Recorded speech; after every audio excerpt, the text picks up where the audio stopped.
Mohan alone can complete a work in 12 days and Harish alone can complete it in 16 days. They both work for 3 days and then Mohan leaves the work. After that, Harish works alone and completes the work. In how many days will the total work be completed? Mohan అనే person ఒక work complete చేయడానికి 12 days time పడితే హరీష్ అనే పర్సన్కి అదే same work complete చేయడానికి 16 days time పట్టింది.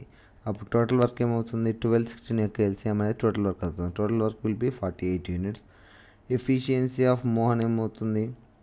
48/12 means 4 units and the total work 48. Harish యొక్క days 16. Harish efficiency will be the 48/16 will be 3.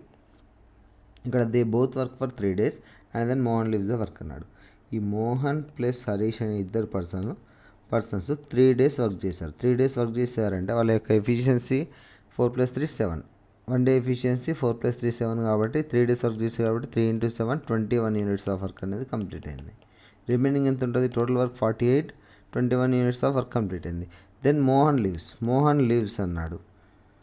After that Harish works alone అన్నాడు. అంటే total 48 units of work 3 days work చేసినప్పుడు వాళ్ళ ఎఫిషియన్సీ పర్ డే ఎఫిషియన్సీ 7 కాబట్టి 3 × 7 21 units. 48 - 21 will be the remaining work 27 units. ఈ remaining 27 units of వర్క్ను హరీష్ ఒక్కడే చేశాడు. Harish efficiency 3 కాబట్టి /3. 3 × 1 = 3, 9 days. మనకి ఏమని అడిగాడు? In how many days will the total work be completed? అక్కడ 3 days వర్క్ చేశారు, ఇక్కడ 9 days, టోటల్ 12 days.